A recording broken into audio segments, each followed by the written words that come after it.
இன்றைக்கு தந்தை பெரியாரை இழிவுபடுத்துகிற சக்திகள் தமிழ்நாட்டில் துணிச்சலாக வந்து பேசிக் கொண்டிருக்கின்றன. பாராசிட்டமல் வேணாம், நீ கோவி அப்படின்னு ஒரு பிரிஸ்கிரிப்ஷனை காட்ட சொல்லுங்க. அந்த அம்மா எழுதி அதை வாங்கிட்டு போய் குடிச்ச ஒரு ஆளை காட்ட சொல்லுங்க.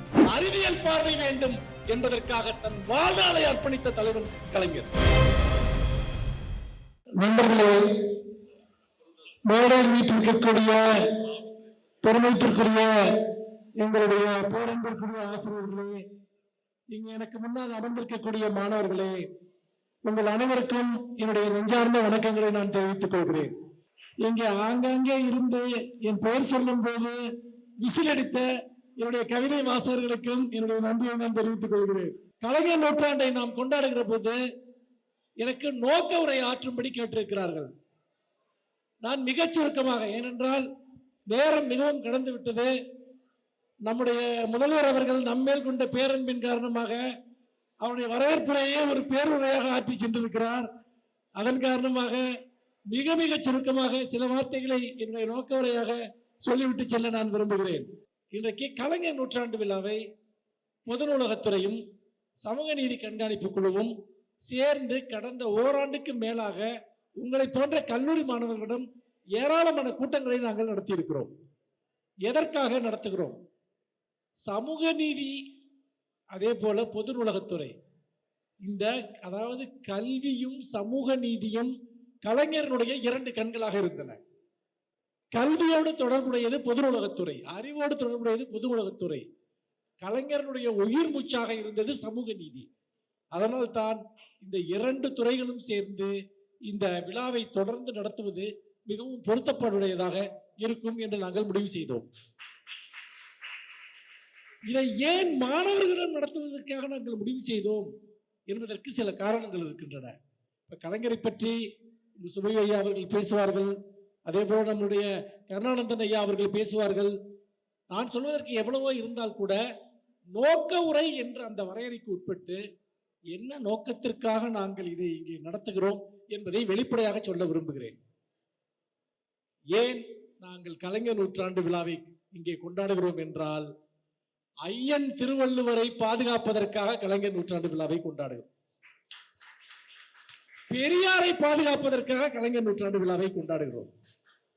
அறிவியலுக்கு புறம்பான சக்திகளுக்கு எதிராக அறிவியலை நிலைநிறுத்துவதற்காக கலைஞர் நூற்றாண்டு விழாவை கொண்டாடுகிறோம். சமூக நீதி நிலைநாட்டுவதற்காக கலைஞர் நூற்றாண்டு விழாவை கொண்டாடுகிறோம். ஏன் என்று கேட்டால், இது எல்லாவற்றிற்குமே இன்றைக்கு ஆபத்து வந்திருக்கிறது. ஐயன் திருவள்ளுவருக்கு காவி வண்ணம் அடிக்கிறார்கள். அவரை தமிழ் அடையாளத்திலிருந்து வேறொரு அடையாளமாக மாற்றுவதற்கு முயற்சி செய்கிறார்கள். நாங்கள் தான் அதற்காக போராட வேண்டும், நீங்கள் தான் அதற்காக போராட வேண்டும். பெரியார், இன்றைக்கு நாமெல்லாம் சரிநிகர் சமானமாக அமர்ந்து இங்கு படிக்கிறோம், வேலைக்கு செல்கிறோம், சமூக நீதிக்காக நாம் போராடுகிறோம். சமூக நீதியினுடைய அத்தனை பயன்களையும் இன்றைய இளைய தலைமுறை அடைந்திருக்கிறது என்று சொன்னால் அதற்கு முதல் காரணம் தந்தை பெரியார். இன்றைக்கு தந்தை பெரியாரை இழிவுபடுத்துகிற சக்திகள் தமிழ்நாட்டில் துணிச்சலாக வந்து பேசிக் கொண்டிருக்கின்றன. தந்தை பெரியாருக்கு எதிரான அருவருக்கத்தக்க விமர்சனங்களை இன்றைக்கு வைத்துக் கொண்டிருக்கின்றன. கலைஞர் நூற்றாண்டு விழா என்பது பெரியாருக்கு எதிரான சக்திகளை எதிர்த்து நடத்தப்படுகிறது. அது கலைஞரை புகழ்வதற்காக நடத்தப்படுகிற விழா அல்ல. நன்றாக புரிந்து கொள்ளுங்கள். பெரியார் இருந்தால்தான் சமூக நீதி இருக்கும். பெரியார் பெயர் இருந்தால்தான் சமூக நீதி இருக்கும். அடுத்ததாக நீங்கள் பார்த்தீர்கள் என்றால், அறிவியலுக்கு புறம்பான சிந்தனைகள். இன்னைக்கு ஒரு நூற்றாண்டாக தமிழ்நாடு அறிவியல் சிந்தனையில், அறிவியல் கல்வியில் மிகப்பெரிய சாதனைகளை படைத்திருக்கிறது. கலைஞர் உருவாக்கிய கல்வி நிலையங்கள், உயர்கல்வி நிலையங்கள், ஆய்வு நிலையங்கள் அனைத்தும் இன்றைக்கு தமிழ்நாடு முழுக்க இந்தியாவின் முதன்மை மாநிலமாக, ஒரு அறிவியல் சிந்தனை கொண்ட மாநிலமாக தமிழ்நாடை மாற்றி இருக்கிறது. இங்கே டாக்டர் சாந்தி அவர்கள் இருக்கிறார்கள், ஒரு மருத்துவர். நேற்று கூட ஒரு தொலைக்காட்சியில் அவர் பேசிக் கொண்டிருந்ததை கேட்டேன்.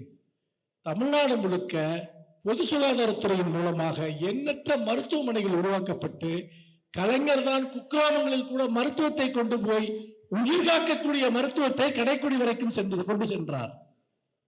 ஆனால் இன்றைக்கு அதே காலகட்டத்தில் என்ன நடக்கிறது? மாட்டினுடைய கோமியத்தை குடித்தால் காய்ச்சல் சரியாகிவிடும் என்று பேசுகிறார்கள்.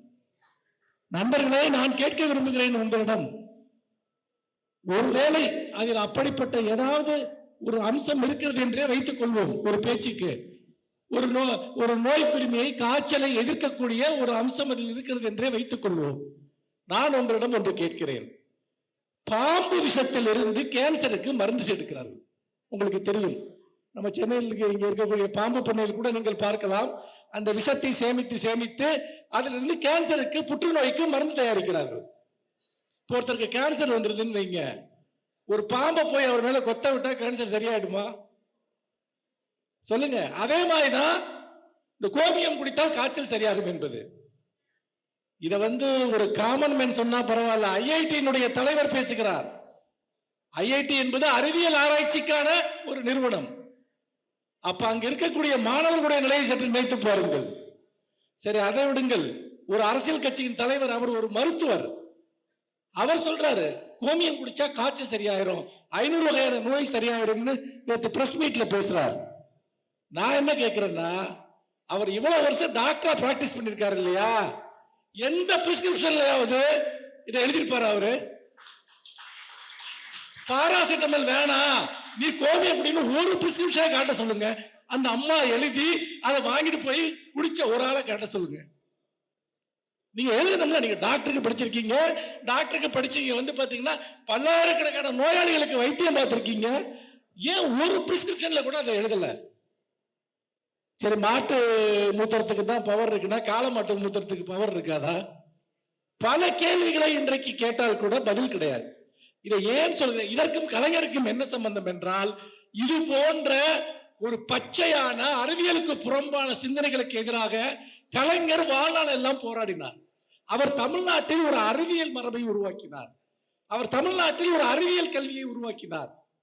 தமிழ்நாட்டை கலைஞர் நவீனப்படுத்தினார் என்று சொன்னால், சும்மா கலைஞர் ரோடு போட்டாரு, இல்ல கலைஞர் பாத்தீங்கன்னா அங்க தொழிற்சாலை அமைத்தார் என்று அதை பட்டியலாக அதை சுருக்க கூடாது.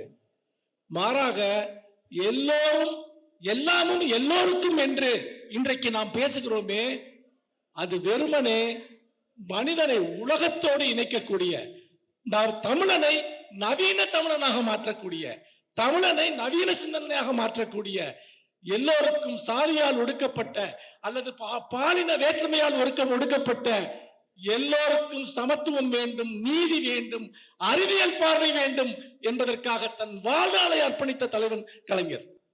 அதனால்தான் பெரியார் சமைத்த அந்த பாதையை அவர் மிகப்பெரிய ராஜபாட்டையாக மாற்றினார். அதை அனைவருக்கும் கொண்டு சென்றார். அண்ணாவின் வழியில் கலைஞர் கொண்டு சென்ற அந்த பாதையை இன்றைக்கு அடுத்த கட்டத்திற்கு நம்முடைய மாண்புமிகு முதலமைச்சர் அவர்கள் கொண்டு சென்று கொண்டிருக்கிறார். உண்மையில் கலைஞர் நூற்றாண்டு விழாவை நாங்கள் கொண்டாடுவது, அது இந்த நாட்டினுடைய பழமைவாத சக்திகளுக்கு எதிராக கொண்டாடுகிறோம், சமூக நீதிக்கு எதிரான சக்திகளுக்கு எதிராக கொண்டாடுகிறோம். இன்னும் சொல்ல போனால் வள்ளுவனுக்கும் பெரியாருக்கும் எதிராக இன்றைக்கு செயல்படக்கூடிய அனைவருக்கும் எதிராக நாங்கள் கலைஞர் நூற்றாண்டு விழாவை கொண்டாடுகிறோம் என்று சொல்லி, அதற்காகத்தான் அதுதான் இந்த கூட்டத்தினுடைய நோக்கம் என்பதையும் சொல்லி விடைபெறுகிறேன். நன்றி, வணக்கம்.